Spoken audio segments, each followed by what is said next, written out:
From the CISO series, it's Cybersecurity Headlines. CISA makes a plea for safer infrastructure. Password manager extensions face clickjacking, and cybersecurity headlines, turn 5 years old.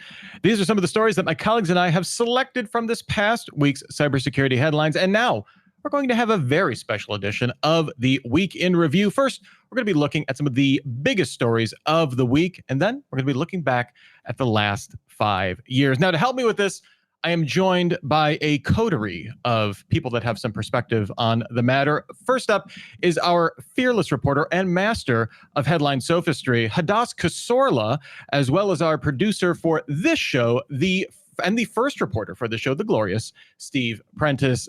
Steve, Hadas, I am so excited to be celebrating 5 years with both of you. Are we going to have a good time today, I think? Yeah, I think the biggest story, Rich, is the cats on your shirt. Those are amazing. The cats are indeed legendary on the Week in Review show. If you're not watching the video, you are missing out. So just one more reason for you to always catch the video version of the show live every Friday at 3:30.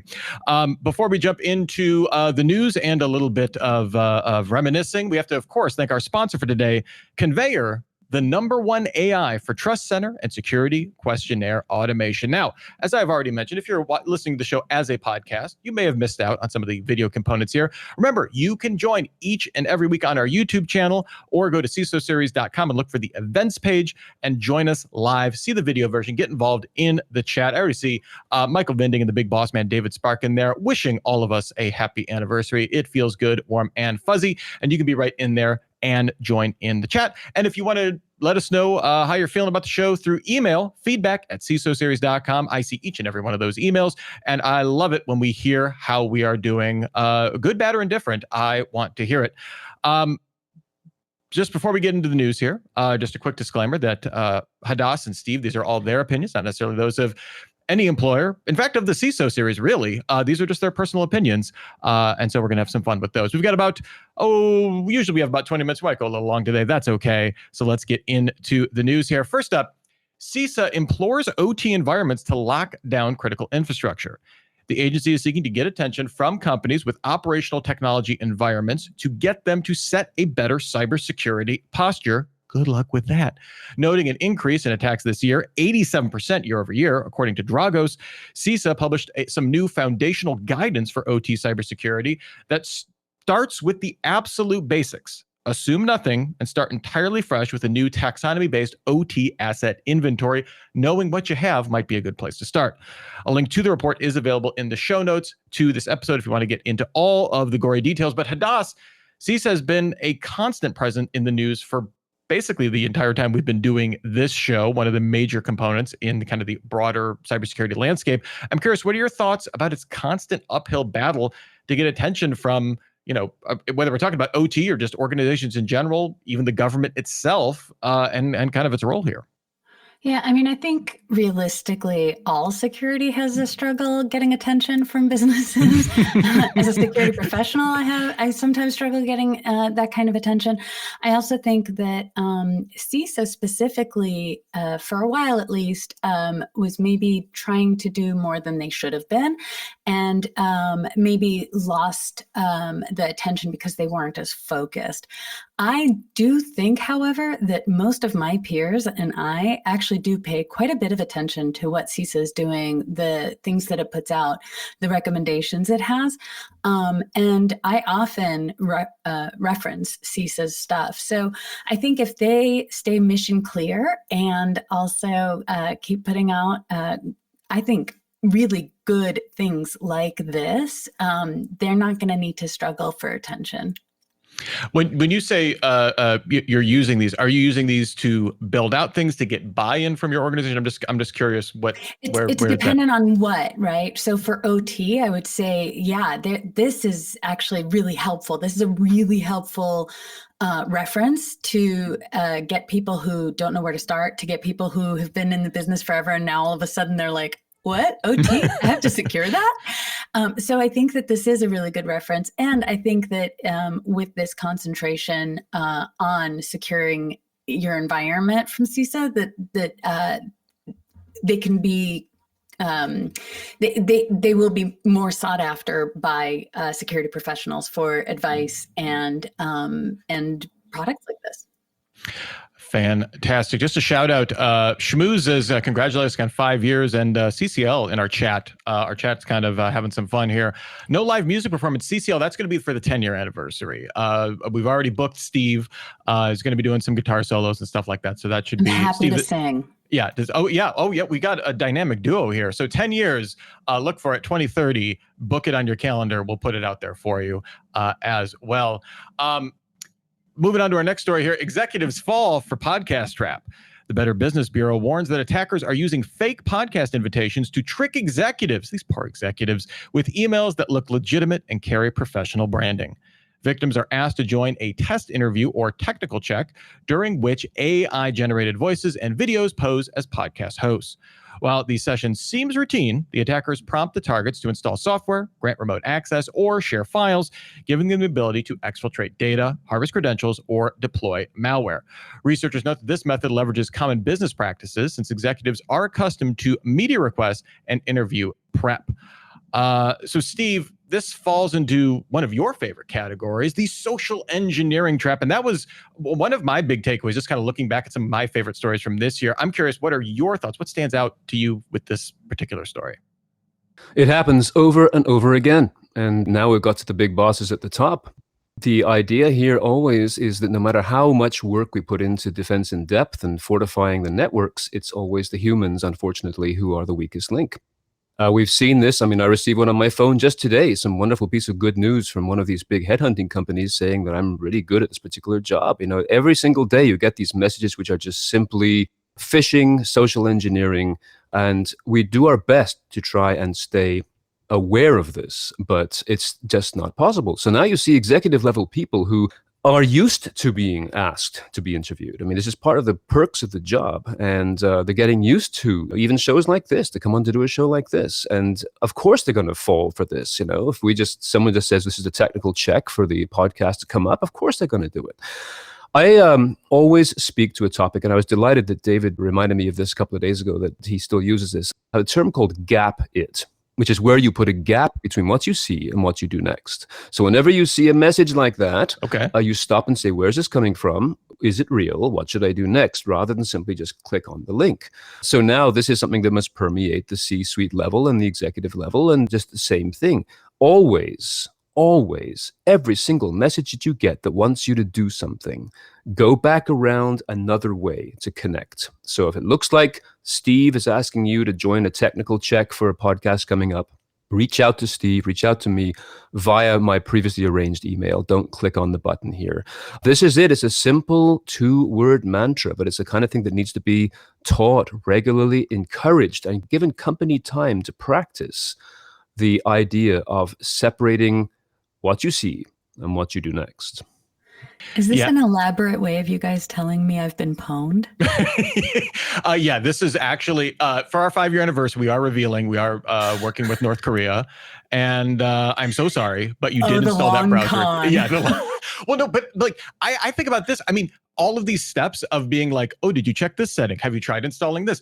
Those are the same things our producers do when we have podcast guests on the CISO series. And everyone wants to be very accommodating because you're like, oh, well, you're profiling, you're going to highlight, for some of these, I'm sure it's, you're highlighting my company. I want to sound the best. You're telling me to do this thing. It's, Steve, you're absolutely right. Like, whether it's technical controls that give us these speed bumps or just these moments to think before we act like this, I think, again, whether that's through technical implementation or just personal discipline, is really kind of one of the best ways we can do this, as it becomes just basically trivial now to do very convincing video fakes. We were joking around, and CCL in the chat said, this reminds me of a story where a pastor was duped into traveling to a village in an African country and found that the church does not even exist. If you want the 19th century equivalent to that, actually look up Gregor McGregor. Fantastic con man story. Just truly tremendous. We're going to move on to our next story here, though. Password manager browser extensions face clickjacking threat. A new study shows that browser extension password managers can be tricked into giving up your logins with just one click. Security researcher Merrick Toth likens it to clickjacking, but instead of tricking you into clicking a malicious button, your click triggers invisible login fields that the extension may think it's a real form, and then autofill your saved username, password, two-factor codes, even credit card details. The trick only works if the attacker is on the domain or subdomain your password manager already trusts. If you use one of these services, you know. If I always love when you sign up at the login page and that doesn't recognize like the main URL. That's always my favorite password manager behavior. But Hadass, tests showed that 11 major browser extension managers were vulnerable, including 1Password, Bitwarden, LastPass, and so far, there's been no fixes from vendors. And the flaw also impacts Chrome, Edge, and other browsers. So basically, I'm going to say the entire password manager market. I'm curious, what are your thoughts? I think that we need to be weary of it. I'm guessing that both the browsers and the password managers are working on fixes. But I also think that even though it is a story that we need to be aware of, because you have to be in the domain or subdomain, it's it's concerning, but less concerning because the attacker would first have to be able to get a URL with that domain. And that's not saying that they can't, because I mean, we've had stories on here where like Google's subdomains have been, that hackers have received them, have purchased Google subdomains. So it is a concern, but I like on the list of all the things to be concerned about, keep using your password manager. Yes.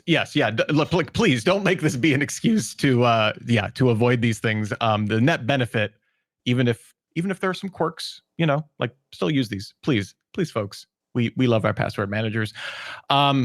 Michael Vinding, I do have to say, we haven't implemented a leaderboard yet for our comments. I'm going to say I think CCL probably would be our on the top there. But Michael, I appreciate your vigorous efforts for this week to get to the top of something that doesn't exist. Next story up here, and our last story that we're going to be covering today. Workday confirms a data breach. Last weekend, the human resources technology giant confirmed that threat actors accessed a third-party customer relationship database, obtaining personal information. Workday added a no index tag to its blog post disclosing the breach, so it didn't surface in search. So, Steve, there seems to be a lot of maybe irony around a company that looks after people's resumes, fixing a blog post so it doesn't show up. Hey, maybe I'll throw that on my personal website too. I'm curious, what do you feel when you read the details of the story and kind of Workday's response here? I'm always going to caption this with the expectation that this is correct and true. But the fact it was quoted directly from the article, I expected to do so. And I don't want to pick on this particular company individually. It is ironic, given that they're there looking after all of your data. But what it points to, I think, from a cybersecurity mindset and a cyber criminal mindset, is that there's a great deal of spinelessness in the corporate everywhere. We are so terrified of losing that brand value or losing a share price on the markets that we leap to these things very, very quickly to hide or downplay anything that's wrong. Every single breach we have covered on this show, pretty much paragraph number 3 of the story is them saying, we take your data seriously and we have done everything we can to dig in and find out what the problem is. And it's like, well, horse bolted, There is a bit of a problem here with regards to the fear that organizations have that their long-term brand will be damaged or tarnished in some way by this, that they do these things. And so that's why this story stuck out to me. Not that I wanted to pick on them specifically, but the sheer action of trying to hide the truth has never worked because, hey, it's out there and people can find it. I think there's a lot more that could be done if organizations say we've got to really be more forthright and fearless when dealing with criminals, because it's a short step from hiding the blog that talks about the mistake you made to just saying, yes, we'll pay the ransom, please give us our data back, and continuing on this procedure. So if you know me, my angle is always about senior management's approach to how work should be done and some of the things that are lacking therein. And that's why this story just simply spoke to me was, don't hide your mistakes. Stand up, admit them, and tell people that you're gonna fix this. But more importantly, here's what else we're doing to keep you safe. I think that's a far better approach for organizations in any industry. Okay. Now, Steve, I'm going to preface this as this is mostly a devil's advocate argument, and I almost entirely agree with you. In this particular case, I'm going to make the argument that maybe the thought process was the lawyers talking. This was a breach that came from a third party, right? This was not Workday gets breached, right? Presumably, the scuttlebutt out there is that it was potentially Salesforce related. We've seen a bunch of Salesforce related breaches. The idea being Workforce didn't do anything wrong. Our vendor got breached, but it impacted our users. Therefore, we want to disclose it, but maybe we don't want to, throw out bad advertising for ourselves for something that wasn't our fault. I kind of disagree with this take, but one, if it is Salesforce or if it like third-party breaches are now so common, I feel like there's enough nuance for anyone that cares to look into it at all that it's increasingly obvious these are just commonplace things that are happening. Does that just come across as completely disingenuous, or does that fact kind of matter? Hadass, to you, I'm curious what your thoughts are. I'm dying here. I'm just like, first of all, I want to say, Steve, this is such a good take. I love it, especially because if you look at ever since the initial huge breach of Target, within a year, even though company stock prices fall when they first have big breaches, they're back to where they were at. It's not as impactful as they are afraid it's going to. It is impactful. You need to change your behavior, but it's not like a deal killer most of the time. In this case, Rich, for your question, because it is a third party breach, it's even more reason for them to be super honest about it. It's not gonna, and their responsibility is to their customers. That is why they are in business, is because they have customers who purchase their services and their software, and that should be first and foremost, not how do we CYA or POA. Listen, for all my PR flacks out there, I had to at least make that argument. I again didn't really agree with it, but at least occurred to me, right? It's worth considering. Well, I will say, first of all, that yes, it is completely disingenuous. And secondly, I disagree with your disagreement. So what I'm going to suggest is the choice that they make in the third-party vendor is not an excuse. If you hire a third-party vendor, you are responsible for their behavior. And we, again, looking back over the stories of the last couple of years at least, this comes up. If you had a bingo card, I'd put third-party vendor right in the middle, because that's always who they pause and blame for the same reason. No, you hired these people. You signed a contract with them.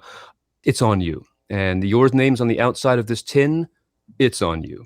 And Michael Vinding pointing out, I hate that we're normalizing breaches almost as much as the non-apology of, well, not really our fault. I mean, to that, I would say there's a difference between normalizing and like realizing, we're having this conversation that it's a matter of when, not if, right? So I don't think it's necessarily normalizing breaches, but it's a reflection of what we can all want to never have a breach. But I don't know if it's necessarily normalizing it. I agree. The non-apology, the trying to push it under the rug, it just rubs everybody the wrong way. Like it makes me question past things that have happened in the past. Like what kind of visibility and full disclosure are you getting? So not exactly a great taste in my mouth from a Workday there.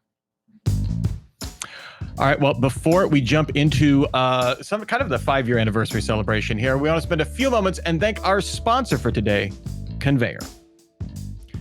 Still stuck spending hours on security questionnaires every week? You are not alone. Conveyor will get you to a place of questionnaire zen with AI that auto-generates accurate answers to questionnaires of any format. Portals, spreadsheets, PDFs, you name it. No more manual copy pasting or chasing down answers. Conveyor's AI fills out everything you want, start to finish, freeing your team to focus on what really matters. Try Conveyor today and cut time spent on questionnaires by 90%. Learn more at conveyor.com. That's CONVEYOR.com.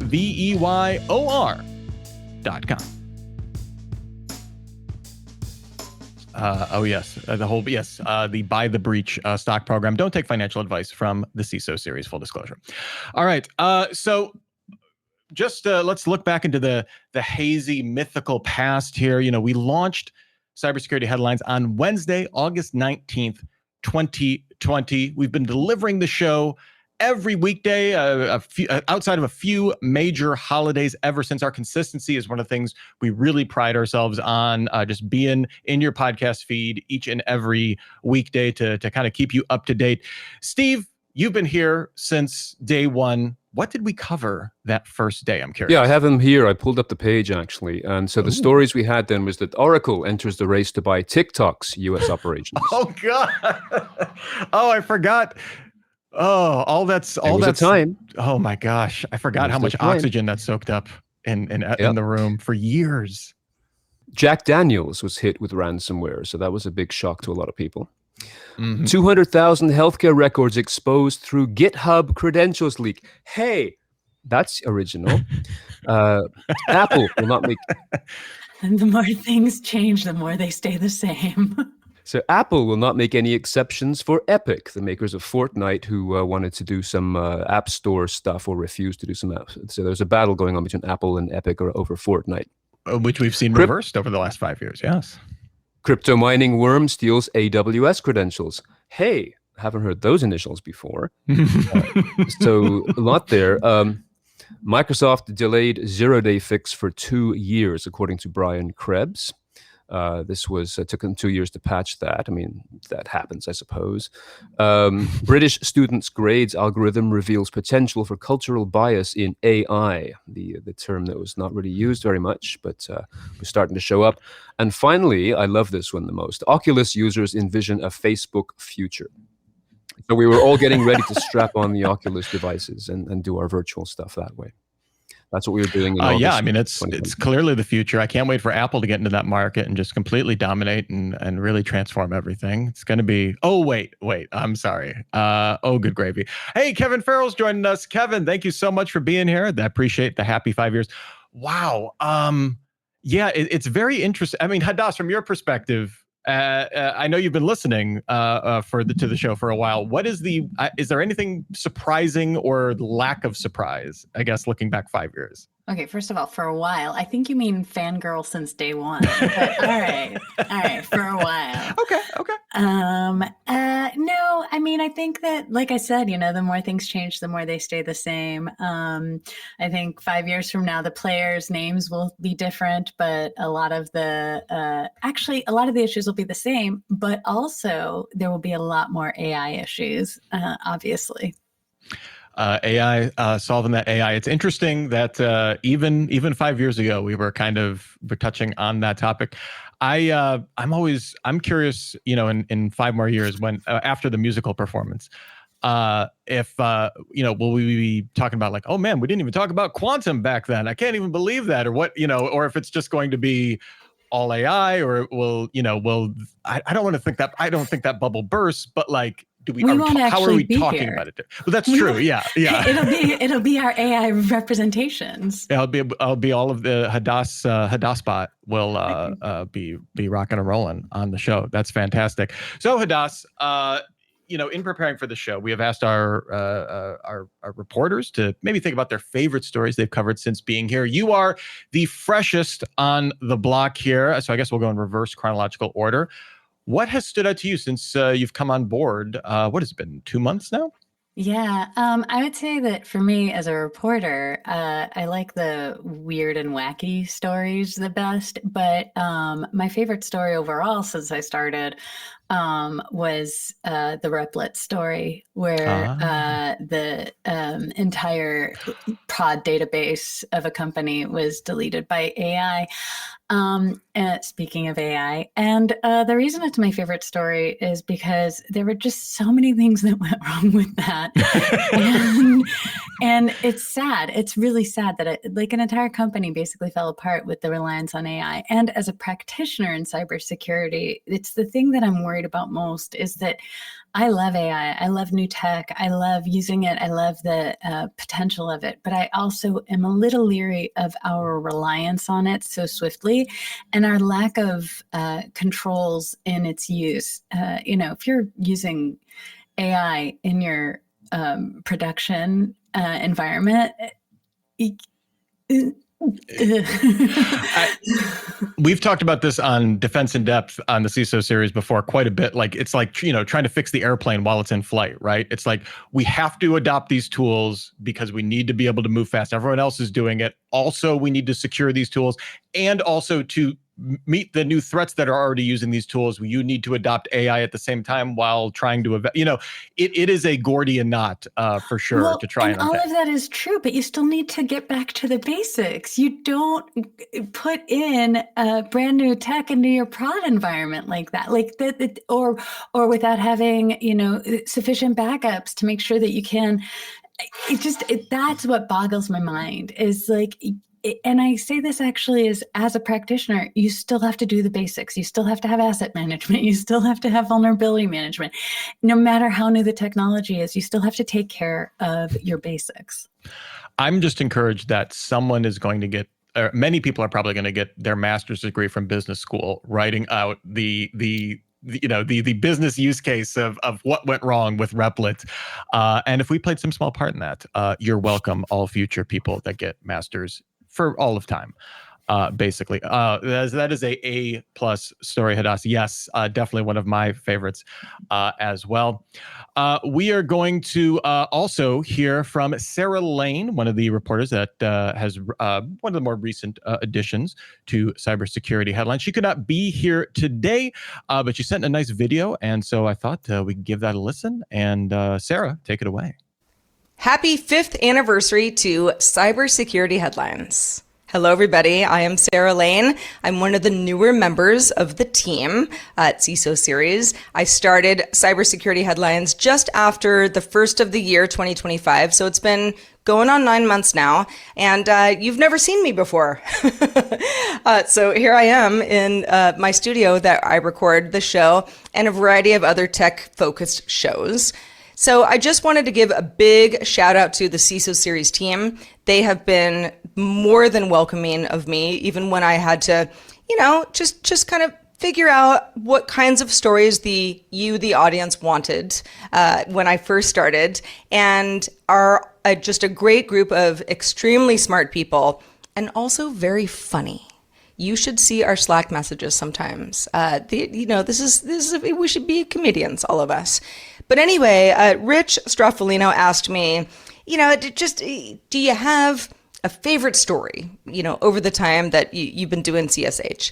And I'm not sure that I have a favorite story, but I will say that my favorite stories are not so much like this breach or attack happened, because that always feels like step one. Okay, the company or individuals that are affected have to figure out what to do. But then, and this is where I also lean on our team, and I thank them as well. We will, pick up a story, and then someone else figures out, well, what's the next step of the story? Here's the update to the story. And then eventually, if all goes well, we as consumers, because we're all consumers at the end of the day, right? No matter where we work or what we do, we feel more informed about how this affects us and what we can do to keep ourselves safer going forward. Those are my favorite stories, because I feel like at the end of the day, I can go to the next person who doesn't know much about technology at all and say, here's what you do. Here's what you do differently, and here's what that company did differently, and here's how you can walk away from this and feel like I got smarter. So those are the stories that I like the most. Otherwise, I am so pleased to be part of the team. It's been a really, really fun ride so far, and I know y'all been doing this for a few more years than I've been here, but I hope to see you for many more to come. Thank you so much, and again, happy anniversary to the CISO Series Cybersecurity Headlines. Yay, Sarah! Yay! I've had the pleasure of working with Sarah for a couple of years before she started here at Cybersecurity Headlines. Was thrilled that we were able to bring her into the fold. I love her perspective. I love her voice that she brings to the show. And Hadass, same for you. You say you were a fangirl. I was a fan of having you on various shows and just kind of working with you in that capacity. So it has been thrilling to expand our team Absolutely love this. And Michael Vinding pointing out, yes, screensavers and G5 fans will also likely know Miss Sarah Lane as well. I'm just glad I can prove to everyone I'm not AI. Yes, yes. It's because you have a poise that all humans aspire to, Hadass. I think that is that's how I read it as well. Also, just make sure your GPU doesn't max out during the rest of the show. Oh God, no. All right. Before we move on and talk to, we're going to hear from Lauren as well, one of our other producers here as well. I just want to send a big thank you and just acknowledge the role that Sean Kelly played in this show for many, many years. He was a centerpiece. I consider him still one of the founders. He wasn't here on day one, but he hosted this show. The Week in Review was always game to step up with that, even though, really busy guy. He had to step away just this summer because he actually became a CISO himself. Onward and upward, we were thrilled that he had this opportunity and got this new role. And we are looking forward to having him as a guest on this show. We would love to have him on as soon as he is able. He's dealing with some health issues at this moment, but we wanted to acknowledge just his skill, his breadth of knowledge, his warm yet authoritative delivery style, and just always being just such a valuable teammate, a friend, a colleague to work with on a day-to-day basis. So Sean, we are rooting for you, and we can't wait to have you on the show as well. So just a big thank you for Sean for being with the show for so many years. Also wanted to bring in Lauren Verno. She joined us about a year ago on September 3rd. She too has prepared a video. You get to see our reporters in action. How fun is this? Am I vamping because I'm trying to load the video? Who will know? But anyway, Lauren, why don't you take it away? Happy 5 years CISO series, specifically the Cybersecurity Headline Show. So my name is Lauren Verno.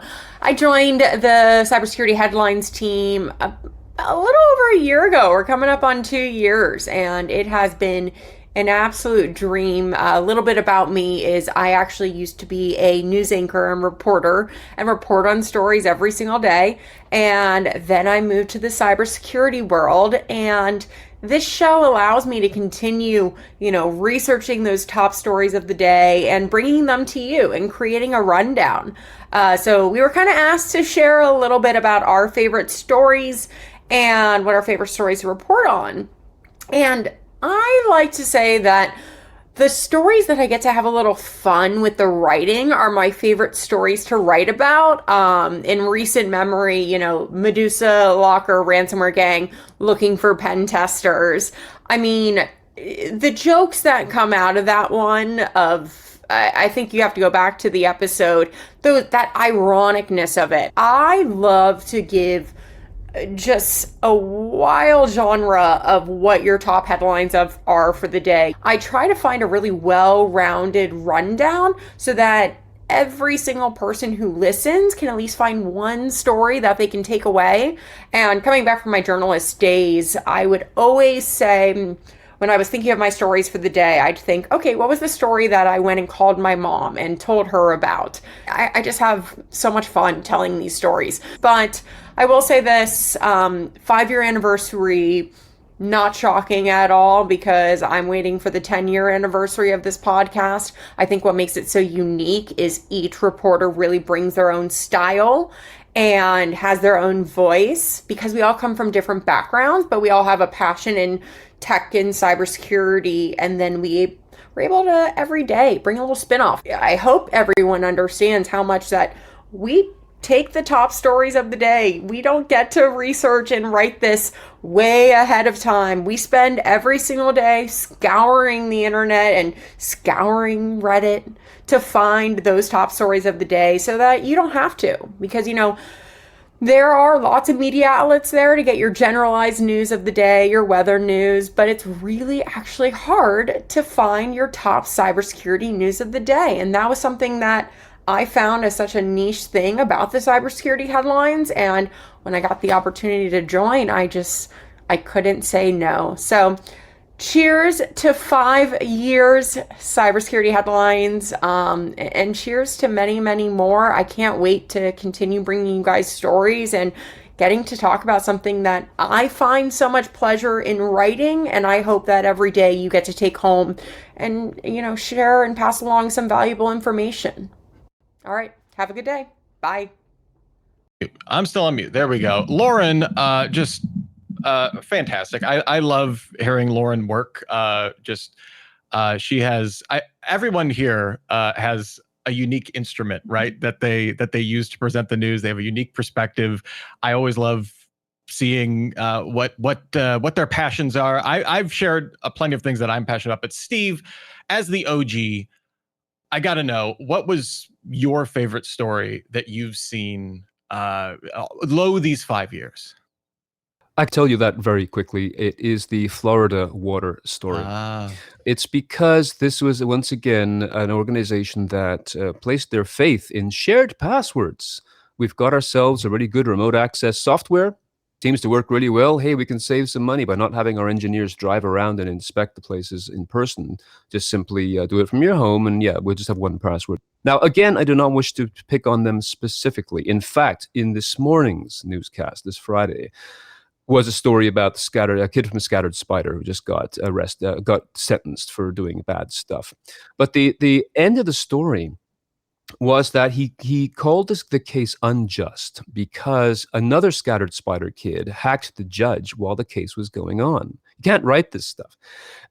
They said, oh, how did that happen? Well, somebody came in to say that they're fixing the password system for the court system. And they phoned up another judge and said, hey, we need to change the password so we can have access to the password system. And they gave them the password, so they changed the password. I'm thinking about all the SIM swapping stories we've had. And again, all the social engineering stuff, the Hong Kong heist, the deep fake heist of last year. And once again, there's this incredible belief that it's not going to happen to us. We're too small. We're too insignificant. They'll go after the big people. Or we're just going to look to save money by sharing the passwords. Just write it on a sticky, put it under your keyboard. Everything will be fine. So I guess because my background is, Lauren was talking about, we all come from different places. My background is in psychology, is the psychology of change and the psychology of adoption of technology in the workplace. So I'm always looking at this stuff and having to shake my head as to why this constant notion of keeping our head in the sand, that it won't happen to us because there's bigger players out there, is just like the Gapit thing I said before. It's a key piece of the education that all people of any level must adopt, is that we are weak, we are prone to this, and nobody is too small to get attacked. So yeah, the Florida water story will always stay with me. Yeah, that has the feeling of, it's kind of I don't want to call it genre defining, but like in terms of conceiving where the impact that cyber attacks can have. I mean, I could say in a much broader sense, the Russia-Ukraine war, right, I think was a sea change in how, as for a much wider set of us, seeing that cyber warfare and cyber operations is literally just another theater, right, of conflict. And I feel like the Oldsmar water plant story is kind of that way for these, for these critical infrastructure systems as well. So yeah, Steve, perfect. Absolutely love it. Before we get out of here, I guess I'll share my favorite story real quick. My favorite, so Steve mentioned his background coming from maybe a psychological perspective. I'll keep it with the social sciences. I put on my anthropologist hat, or at least my anthropology almost undergrad degree hat. And I love anything that has to do with culture, obviously, right? So the thing that was fascinating to me was the fall or the disillusion or the infighting with the Conti ransomware group that we saw with the Russian-Ukraine conflict. Of suddenly they were on two different political sides or two different sides of a hot war, and that to me, I'm always fascinated when we get a glimpse into how these threat actors operate. They're effective, like, and more you just realize, oh, these are just businesses, admittedly mostly not completely deregulated, I guess, running on their own, completely off the books set of regulations for them, but that these are organizations, right? So they have the same stresses, they have the same issues that a lot of legitimate organizations have. And as we get windows into that, however we get into that, that to me is always fascinating to bring. In a weird way, it makes these groups seem less monolithic. You realize that these are just humans trying to just cause harm and have financial gain. I don't know if that makes it better or worse. It's kind of fun to see the in-office politics fighting, and you wonder if they have an HR department to deal with some of the strife. And yeah, you're like, oh, I wonder what they were talking about at the water cooler this morning. Yeah, like we always talk about, oh man, like SOC analysts are like just like so overwhelmed. There's someone on that other side that's just like, oh, I'm gonna have to do maintenance on our ransomware as a service portal again. Oh, I can't believe this button broke. Like this is someone's boring Tuesday is also to like launch that worm or whatever the case may be. So like I for some reason that it always speaks to me and to my interests as well. Boris, Boris, you are CCL. on mute. Yeah, yeah, exactly. I'm on mute. They have some horrible Teams chat as well that someone can't agree to. So I'm glad that I'm seeing some people saying that resonates. And yes, CCL, my handle everywhere is Mr. Anthropology. That's my joke to myself that I'm not Dr. Anthropology, and I've come to peace with that finally after several years. So that's fantastic. But thank you to Hadas Kasorla, to the glorious Steve Prentice. And for all the contributions from Lauren and Sarah, I really appreciate them sending in videos. I know they're very busy, and I appreciate them making the time. I guess I'll start with you, Hadas. If people want to follow you on the cyberspace, is LinkedIn the best place to find you? Yeah, although I will be setting up an AI website soon. Your humanized AI from Hadas Kasorla coming soon. Yeah, and just to know, it's Hadas Kasorla. Hadas Kasorla, yes. And Steve Prentice, you are also active on the LinkedIn. You've got your irons and fires metaphor. You're a busy guy, right? Yeah, but you can find it's Stephen Prentice. Just look for the person all in black. It's Stephen Prentice at LinkedIn. I'm so happy the number of people who look to connect with me from this show. I take as a compliment. I think it's one of the modern day compliments when somebody says, "Will I connect with you?" and that they don't then turn around and try and sell you something in the first 5 seconds. They want to have a real relationship. So Stephen Prentice on LinkedIn. I'd love to talk to you. I just want to say, if you're interested in what we're talking about, you want to get some more cybersecurity content, if you're listening to cybersecurity headlines, also check out the other podcast from CISO series. We do some longer form discussion stuff. We're always talking to interesting leaders. I get to help put those shows together, so it's really cool to get those, and that helps me get perspective that I can bring to these shows.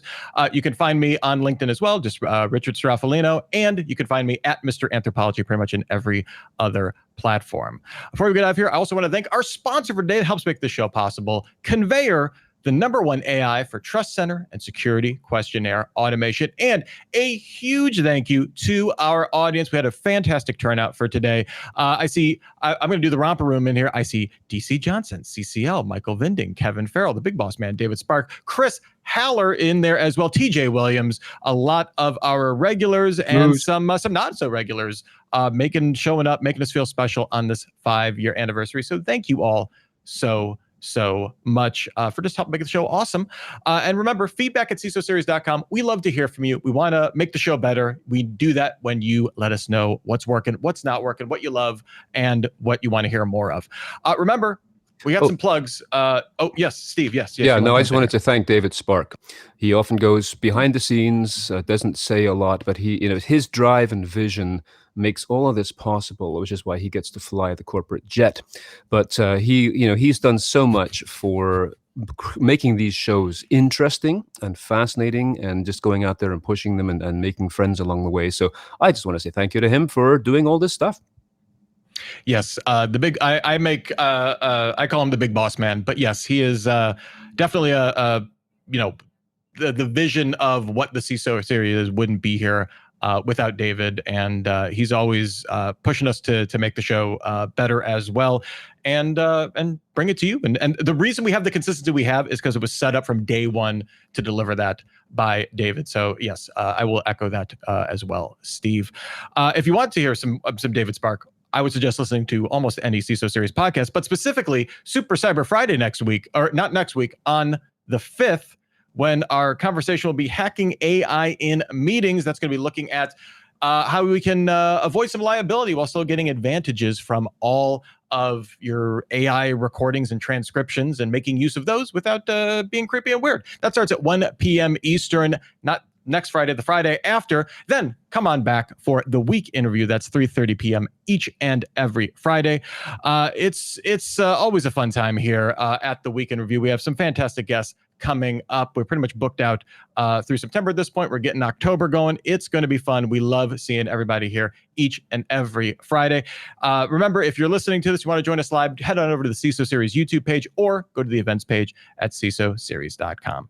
In the meantime, you still get your daily news fix every single day through cybersecurity headlines, where you can hear Steve, where you can hear Hadass, where you can hear myself and Lauren and Sarah.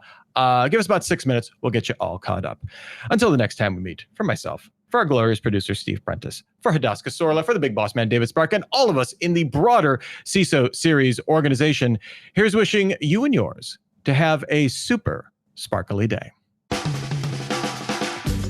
Cybersecurity headlines are available every weekday. Head to CISOseries.com for the full stories behind the headlines.